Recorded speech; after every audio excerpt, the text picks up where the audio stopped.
नमस्कार मेरे प्यारे साथियों। आज हम लोग इम्पोर्टेंट क्वेश्चंस जीआईसी मेन 2022 के कुछ ऑर्गेनिक केमिस्ट्री से जुड़े हुए क्वेश्चन डिस्कशन करेंगे और इन क्वेश्चन में हम लोग ये जानेंगे कि आखिरकार क्वेश्चन लिखने का कितना क्राइटेरिया होना चाहिए, क्वेश्चन को कैसे लिखना चाहिए। ये सब बातें आज हम इस पूरी वीडियो में जानेंगे। तो आखिरकार ये क्या होगा कि क्वेश्चन चलेगा कैसे, क्वेश्चन में करना क्या है, इन सब बातों को ध्यान रखते हुए हम एक एक क्वेश्चन डिस्कशन करेंगे और वो कौन सी बातें हैं जो हमें जरूर लिखना चाहिए उन पर भी विशेष तौर से ध्यान देंगे। वाई, पहला क्वेश्चन है कि why chlorine atom is in vinyl chloride is less reactive than ethyl chloride, यानी विनाइल क्लोराइड का क्लोरीन एटम कम रिएक्टिव क्यों होता है, इथाइल क्लोराइड का ज्यादा रिएक्टिव क्यों नहीं होता है। तो सबसे पहले मैं आपको विनाइल क्लोराइड की बातें करता हूं। यहां मैंने विनाइल क्लोराइड का फार्मूला लिख दिया और आप ये जान रहे हैं कि क्लोरीन के ऊपर यहां पर 3 लोन पेयर बचे हुए हैं। अब ये क्लोरीन अंदर की तरफ इलेक्ट्रॉन पुश करेगा और अंदर की तरफ पुश करने के लिए जो रिस्पॉन्सिबल है वो प्लस एम इफेक्ट है। अब यहां पर प्लस एम इफेक्ट की वजह से जब इलेक्ट्रॉन का डीलोकलाइजेशन होगा तो कंडीशन यहां पर क्या हो जाएगी, CH2, इस पे नेगेटिव साइन आ जाएगा, यहां पर सिंगल बॉन्ड हो जाएगा, यहां पर CH हो जाएगा, यहां पर Cl हो जाएगा और यहां पर आ जाएगा साइन आपका पॉजिटिव। और ये बॉन्ड शिफ्टिंग हुई है तो यहां पर डबल करना पड़ेगा। मींस यहां पर chlorine atom is attached with carbon with double bond character, यानी कि यहां पर एक तो delocalization of pi electron system, delocalization of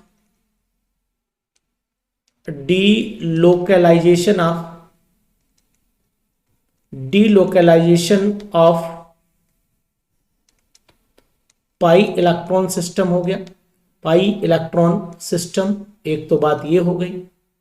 दूसरा प्लस एम इफेक्ट इस पे काम करने लगा है, इस वजह से ये C और क्लोरीन के बीच में डबल बॉन्ड करेक्टर क्रिएट हो जाएगा और डबल बॉन्ड करेक्टर क्रिएट होने से स्ट्रेंथ बढ़ जाएगी, बॉन्ड की स्ट्रेंथ हो जाएगी, स्ट्रेंथ फुल बॉन्ड हो जाएगा, यानी डबल बॉन्ड यानी Cl बॉन्ड becomes strength।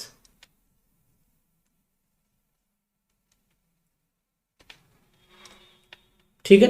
अब क्या हुआ कि इसके अंदर डबल बॉन्ड करेक्टर की वजह से स्ट्रेंथ आ गई, मींस ये जल्दी निकलेगा नहीं, रिलीज नहीं होगा, तो रिएक्टिविटी डाउन हो जाएगी। जबकि हम लोग इथाइल क्लोराइड की बात करें, C2H5Cl की बात करें, तो यहां पर लग रहा है प्लस आई इफेक्ट, और प्लस आई इफेक्ट जब लगेगा तो फिर क्लोरीन एटम जल्दी रिलीज हो जाएगा और जल्दी रिलीज होने का मतलब हुआ कि अब ये कार्बोकैटायन में जनरेट हो जाएगा और ये कार्बोकैटायन प्राइमरी कार्बोकैटायन है। और आप जानते हैं कि प्राइमरी कार्बोकैटायन जो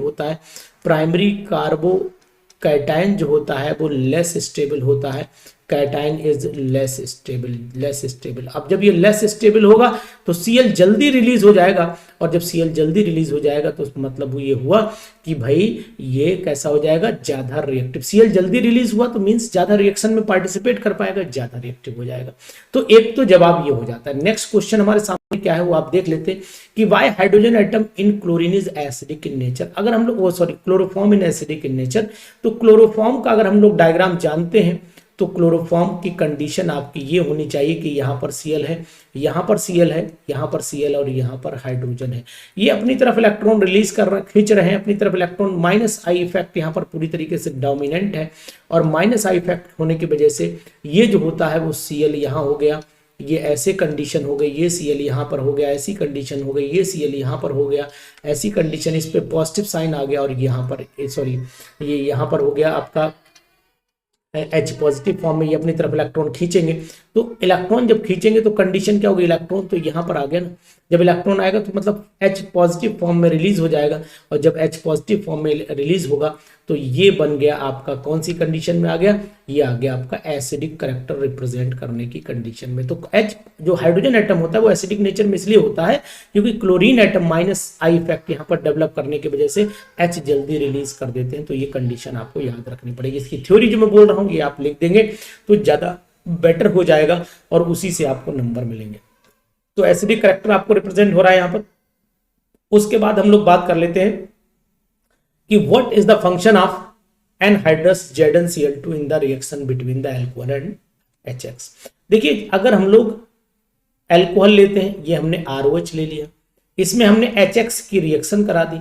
अब HX की जब रिएक्शन कराई तो एरो पे आपने देखा होगा यहाँ पर लिखते हैं जिंक क्लोराइड, है ना, एनहाइड्रस लिखते हैं, ये एनहाइड्रस, तो मतलब ये RX बनता होगा और साथ में वाटर बनता होगा। तो ये जो RX बना हुआ है ये एक्चुअल में जिंक क्लोराइड है, ये डिहाइड्रेटिंग एजेंट है, वाटर को एब्जॉर्ब कर लेता है।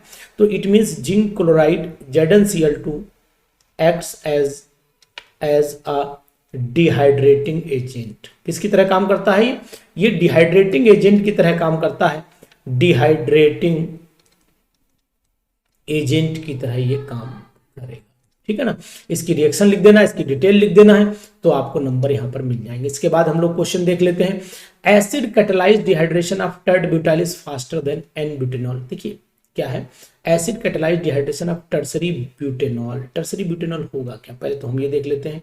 ये हमारे पास है CH3, ये हमारे पास है CH3 और ये हो गया OH, ये टर्सरी ब्यूटेनॉल है। और यहीं पर हम लोग N-ब्यूटेनॉल बना देते हैं, ये हमारे पास N-ब्यूटेनॉल हो गया, नॉर्मल ब्यूटेनॉल हो गया। अब इनमें हम लोग डिफरेंस देख लेते हैं कि भाई क्या, एक चीज बताइए हमें, ये OH यहां पर जो रिएक्शन में पार्टिसिपेट करेगा ये बनाएगा, ब्रेक होने के बाद बनाएगा 3 डिग्री का कार्बोकैटायन, और जब ये 3 डिग्री का कार्बोकैटायन बना देगा मींस मोर स्टेबल हो गया।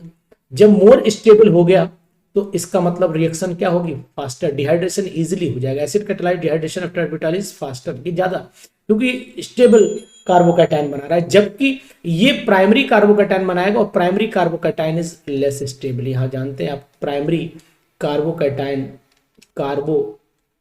इज लेस स्टेबल हो जाता है। तो इस डिटेल को लिख देना, इसको ब्रेकिंग दिखा देना, नंबर आपको मिलना है। Why should care be taken in the distillation of an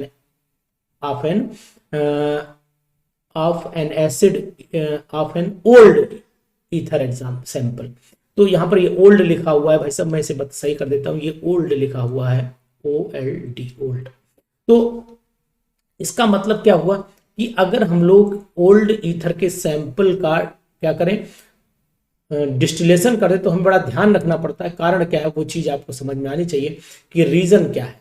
देखिए जो ईथर्स होते हैं, है ना, जितने भी ईथर हैं उनमें अगर हम देखें ROR ये ईथर है, ठीक है ना। ये ईथर का अगर हम लोग डिस्टिलेशन करते हैं तो जो ओल्ड ईथर होता है उसके अंदर कंडीशन बनने के जो चांस हो जाते हैं, वो क्या चीज जनरेट हो जाएगी वो मैं आपको बता रहा हूं। उसके अंदर समस्या हो जाएगी पैदा होने की कि एल्कोहल बन सकता है, एल्कोहल बन जाएगा। जब वो एल्कोहल बन जाएगा तो समस्या ये कि अगर हम लोग ये एल्कोहल देखें आपस में तो किस तरीके से ये बना लेगा ईथर परऑक्साइड, ये कंपाउंड बना लेगा ईथर परऑक्साइड, और जब ईथर परऑक्साइड बन जाएगा लंबे टाइम तक रखने पर, तो उस समय क्या कंडीशन होगी कि it is highly explosive in nature. ये एक्सप्लोसिव नेचर में होता है, जो ईथर परऑक्साइड बनता है ये एक्सप्लोसिव नेचर में होता है, और एक्सप्लोसिव होने की वजह से ही इसको हमें बड़ा हिसाब से क्या करना पड़ेगा, हैंडल करना पड़ेगा डिस्टिलेशन करते समय। क्योंकि डिस्टिलेशन पे क्या करना पड़ेगा, हमें कंडेंसेशन करना पड़ेगा, और कंडेंसेशन पे मॉलिक्यूल को पास लाना, वेपर्स जो बनेंगी वो ईथर परऑक्साइड की बनेंगी, और ईथर परऑक्साइड जो होता है it is highly explosive in nature. ये बात हमें ध्यान रखनी पड़ेगी, तो यहाँ पर ये लिखेंगे। बाकी आप इनकी रिएक्शंस, इलेक्ट्रॉन जो है डिस्ट्रीब्यूशन दिखा सकते हैं। Ether behave like a base, ether base की तरह बिहेव करते हैं, क्यों जरा देख लेते हैं।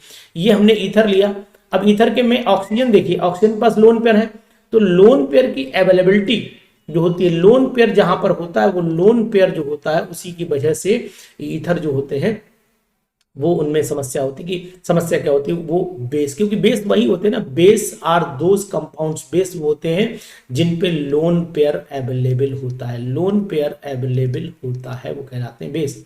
तो ये इसे लुईस बेस भी कह सकते हैं आप, ऐसे बोले कि हम इसे लुईस बेस भी कह सकते हैं, क्योंकि लुईस बेस की प्रॉपर्टी वही है कि जिन पे इलेक्ट्रॉन पे डोनेट करने के लिए होना चाहिए। तो it means ethers behave like a base. इसकी डिटेल आप लिखिए, ये तो मैं सब आपको समझा रहा हूं पूरा, इसको आप कम से कम 6 लाइनों में पूरी बात कहिएगा। और यहाँ पर इस तरीके से रिप्रेजेंटेशन भी आपको दिखा देना चाहिए मेरे हिसाब से, कि अगर आप इस रिप्रेजेंटेशन को दिखा देते हैं, ये लोन पर दिखा देते हैं, तो आपको अच्छे नंबर मिलेंगे ईजिली।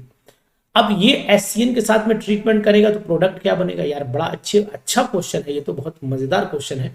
अब ये बताइए कि क्या होगा कि भाई H पॉजिटिव में टूटेगा और Cn नेगेटिव में, तो पहले मैं HCN को तोड़ देता हूं। HCN को तोड़ने के बाद HCN जब टूटेगा तो न्यूक्लियोफाइल जनरेट होगा H पॉजिटिव और न्यूक्लियोफाइल बना Cn नेगेटिव। अब क्या होगा, जो हमारे पास में ये कंपाउंड इन्होंने दिखा रखा है, ये कंपाउंड की सिचुएशन क्या पैदा होगी वो मैं आपको दिखाना चाह रहा हूं। देखिए क्या होगा कि ये बॉन्ड इधर रोटेट करेगा तो ये बॉन्ड इधर आ जाएगा, जब ये इधर आएगा तो यहाँ पर डबल बॉन्ड करेक्टर आ जाएगा और यहाँ पर आ जाएगा पॉजिटिव साइन। तो अगर आप देखेंगे इसको तो कंडीशन क्या पैदा होगी आपके सामने, कंडीशन ये पैदा होगी, यहाँ पर तो पॉजिटिव साइन आ गया, यहाँ पर डबल बॉन्ड का करेक्टर आ गया, यहाँ पर CO नेगेटिव आ गया और यहाँ पर आपका वही CH3 रहा।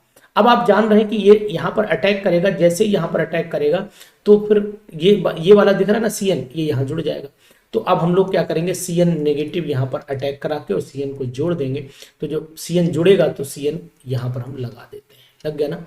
डबल बॉन्ड यहाँ पर हुआ, डबल बॉन्ड यहाँ पर हुआ, C यहाँ पर हुआ, O पर नेगेटिव यहाँ पर आया और यहाँ पर आपको दिख रहा होगा कि ये CH3 है। अब हमने क्या करना, H पॉजिटिव को यहाँ जोड़ देना है। अब जैसे ही हम H पॉजिटिव जोड़ेंगे तो देखिए क्या होगा कि अगर हम लोग इस बॉन्ड को यहाँ पर शिफ्ट करते हैं, देखिए ध्यान दीजिए, ये बॉन्ड हम लोग यहाँ पर शिफ्ट करेंगे, ये वाला बॉन्ड यहाँ शिफ्ट, ये वाला ऐसे करके वापस आएगा, जब ये वापस आएगा तो यहीं पर नेगेटिव साइन आएगा और यहाँ पर नेगेटिव साइन आएगा तो H यहाँ पर जुड़ जाएगा, मीन्स H पॉजिटिव प्रोटोनेशन इसका यहीं करा देते हैं। तो जो प्रोडक्ट हमें मिलना चाहिए वो यहाँ पर Cn हो गया, यहाँ पर वही वापस CO हो गया और यहाँ पर हमें CH3 मिल जाता है। ये मैकेनिज्म इसकी रहेगी, इसको आपको दिखाना पड़ेगा। तो ये हो सकता है आपको यहाँ पर ना दिखा हो, लेकिन उम्मीद है कि आपको दिखा होगा, तो मैं थोड़ी सी शिफ्टिंग इसकी कर दूंगा, खैर कोई दिक्कत नहीं है, नेक्स्ट टाइम पे इसका ध्यान रखा जाएगा। Why formic acid show the properties of aldehyde, formic acid property aldehyde क्यों शो करता है, देखिए ये है फॉर्मिक एसिड, सॉरी ये है फॉर्मेल्डिहाइड, और ये क्यों एल्डिहाइड की प्रॉपर्टी शो कर रहा है फॉर्मिक एसिड, पहले मैं आपको वो दिखाऊं कि देखिए ये मैंने फॉर्मिक एसिड का स्ट्रक्चर इस तरीके से बना दिया, ये मैंने फॉर्मिक एसिड बना दिया। फॉर्मिक एसिड को अगर ध्यान दो तो इतना ग्रुप जो होता है वो COOH ग्रुप दिख रहा है आपको, देखिए कार्बोक्सिलिक एसिड है ग्रुप दिख रहा है आपको, और इतना ग्रुप अगर ध्यान आप दे पा रहे हो सही से ध्यान दीजिएगा इस पे, मैं आपको दिखाऊं, ये ग्रुप आपको एल्डिहाइड ग्रुप दिखता होगा, देखिए ये एल्डिहाइड ग्रुप, तो इस ग्रुप को मैं लिख देता हूँ एल्डिहाइड ग्रुप लिख देता हूँ, एल्डिहाइड ग्रुप लिख देता हूँ, और इसको मैं कार्बोक्सिलिक एसिड ग्रुप लिख देता हूँ। तो ये दोनों की प्रॉपर्टी शो कर रहा है, तो इसका मतलब अगर फॉर्मिक एसिड को हमने, ये फॉर्मिक एसिड लिया, इस ग्रुप की वजह से Ag2O से रिएक्शन करेगा और ये टॉलेंस रेजेंट हुआ तो ये H2O भी बनाएगा, ये छोटू भी बनाएगा और साथ में ये सिल्वर का प्रेसिपिटेट यानी कि ये सिल्वर मिरर दे देता है। तो फॉर्मिक एसिड जो होता है वो टॉलेंस रिएजेंट के साथ सिल्वर मिरर इसलिए देता है क्योंकि इसमें CHO ग्रुप होता है और CHO ग्रुप होने की वजह से ये टॉलेंस रिएजेंट को रिड्यूस कर देता है, समझ लेना बात। Acid amides are weaker base than amines, amines अगर हमने ये ले लिए तो जनाब ये तो आपके एमीन्स हो गए और ये आपके एमाइड हो गए। अब आप दोनों में अंतर देख पा रहे होंगे कि वीकर बेस क्यों है भाई, लोन पेयर की अवेलेबिलिटी, यहाँ तो लोन पेयर अवेलेबल है, लोन पेयर यहाँ पर इजीली अवेलेबल है, लेकिन यहाँ पर लोन पेयर डीलोकलाइज्ड हो जाता है और जब डीलोकलाइज हो जाएगा तो यहाँ पर लेस अवेलेबिलिटी रह जाएगी, लेस अवेलेबिलिटी रह जाएगी यहाँ पर। तो इसलिए क्या होगा कि लेस अवेलेबिलिटी की वजह से ये कैसा हो जाएगा, लेस बेसिक भी हो जाएगा, लेस बेसिक नेचर में हो जाएगा। और लोन पेयर यहाँ प्लस आई इफेक्ट है और प्लस आई इफेक्ट की वजह से लोन पेयर अवेलेबिलिटी यहाँ पर ज्यादा रहेगी तो मोर बेसिक होगा, मोर बेसिक होगा क्योंकि यहाँ पर अवेलेबिलिटी ज्यादा है। नेक्स्ट क्वेश्चन देख लेते हैं हम लोग, why does silver chloride dissolve in aqua solution of, ठीक है, अगर मान लीजिए हमने ये लिया CH3NH2, इसका हमने एक्वा सॉल्यूशन लिया और हमने इसमें AgCl डाल दिया, AgCl, ये घोल क्यों ले रहा है, इसको घोलने का कारण क्या है, कारण ये कॉम्प्लेक्स सॉल्युबल कॉम्प्लेक्स बना लेता है। तो यहाँ पर Ag लिया, यहाँ CH3NH2 लिया, इसका होल ट्वाइस किया और यहाँ पर एक पॉजिटिव लगा दो या Cl बाहर लिख दो, ये सॉल्युबल कॉम्प्लेक्स बन रहा है, soluble complex, water soluble complex बोल सकते हैं। रिएक्शन केमिस्ट्री रिएक्शन से बोलती है, ध्यान रखना, केमिस्ट्री थ्योरी से नहीं बोलती है, तो रिएक्शन जितनी लिखेंगे, अब इथाइलएमीन वाली भी लिख दो, 2C2H5NH2 ले लो और इसको रिएक्शन करा दो AgCl से, जैसे AgCl से रिएक्शन कराओगे Ag यहाँ आ जाएगा और यहाँ पर आपका C2H5NH2 का होल ट्वाइस आ जाएगा और इस पे आप इस तरीके से Cl लिख दीजिए। तो ये आपका ये भी सॉल्युबल हो गया, सॉल्युबल कॉम्प्लेक्स बन गया। तो इस सॉल्युबल कॉम्प्लेक्स बनने के कारण जो है ये डिसॉल्व कर लेता है ना सिल्वर क्लोराइड को अपने अंदर। तो ये कुछ क्वेश्चंस थे जो मैंने आपके सामने रखे। तो इंपॉर्टेंट क्वेश्चंस हैं, लगाइएगा जरूर। आपको जो एग्जाम है आपका GIC मेन का, इसमें आपको बहुत मदद मिलेगी। तो ये वीडियो कैसा लगा आपको? आप लोग वीडियो देखते हैं ये मुझे पता रहता है ना आप, लेकिन आप एक छोटा सा कष्ट, एक कमेंट देने में हो सकता है आप कंजूसी कर जाते हैं। तो भाइयों अगर आप कंजूसी करोगे यार तो थोड़ा मेरा मोटिवेशन नहीं होता है। और मैं जब आपको मोटिवेट करता हूं तो मुझे कुछ नहीं चाहिए, मुझे एक छोटा सा कमेंट चाहिए, छोटी सी एक आपकी सराहना चाहिए। यानी कि आप तारीफ भले ना करें लेकिन कम से कम एक लाइक और एक कमेंट तो करते रहें, जिससे कि मैं भी आपको नई नई वीडियोस, नए नए तरीके, नए नए क्वेश्चंस आप तक पहुंचाता रहूं और आपके साथ में बना रहूं। यही मेरी ईश्वर से कामना है। और दूसरी बात है कि मैं ईश्वर से यह भी कामना करता हूं कि आप लोग GIC मेन के एग्जाम में सेलेक्ट हो। GIC मेन का जो एग्जाम है इसमें आप सिलेक्शन लें, अपने नाम के आगे एक अच्छा वर्ड जिसे आप प्रवक्ता या लेक्चरर या PGT जो भी बोलते हैं वो अपने नाम के आगे लिखें और अच्छे टीचर बने। जैसे कि मेरा मानना सिर्फ इतना है, इसको आप बिल्कुल भी अदरवाइज ना लीजिएगा। मेरा मानना यह है कि जिस लेवल की आपने पढ़ाई कर रखी, अगर आप उस लेवल पे हैं तो शायद दुनिया के सबसे अच्छे इंसान हैं। आपने बीटेक किया हुआ है, आपने एमटेक किया हुआ है, उसके बाद अगर आप जाकर के किसी बेसिक स्कूल में पढ़ाएं तो शायद उस डिग्री का कोई महत्व नहीं है और उस डिग्री से उन बच्चों का कोई भला नहीं हो सकता है जिनको आप एजुकेशन देने जा रहे हैं। आप अपने भरण पोषण के लिए आप ये काम तो कर सकते हैं, कोई प्रॉब्लम नहीं है, लेकिन आपको मन से संतुष्टि नहीं मिल सकती है। क्योंकि मन से संतुष्टि तभी मिलेगी कि आपने बीटेक किया तो अच्छे इंजीनियरिंग कॉलेज में जाइए, वहां पढ़ाइए तो आपको बहुत ही अच्छा लगेगा। आपका पद, आपकी गरिमा वही मेंटेन रहेगी। अब आपने MBBS कर लिया, उसके बाद यार टीचर बनने जा रहे हो तो कोई तरीका नहीं है। MBBS कर किया हुआ है तो जाइए किसी अच्छे हॉस्पिटल में, जाइए किसी मेडिकल कॉलेज में, वहां लेक्चरर बन जाइए, बहुत अच्छी बात है। वहां आप OPD खोल दीजिए, बहुत अच्छी बात है। कोई अच्छा आप अपना जो है वो हॉस्पिटल खोल सकते हैं, कोई दिक्कत नहीं। तो इनमें करना क्या है कि हम ये चाहते हैं कि आप जिस पोजीशन पे जो पढ़ाई आपने कर रखी है उस पढ़ाई के लायक जो जॉब आपको मिलती हो, वो जॉब अगर आप करते हैं तो शायद आप अपने जीवन में एक सफल व्यक्ति कहलाएंगे। सफल व्यक्ति वही सफल है जो जिस लाइन में चल रहा है उस लाइन में तरक्की करे, वो सफल है। सफल वो बिल्कुल नहीं है कि ट्रैक ये जा रहा हो कर हमने ये लिया, वो सफल व्यक्ति कहलाने लायक नहीं है। ये मेरा मानना है, बाकी आपकी मर्जी जो आप चाहें।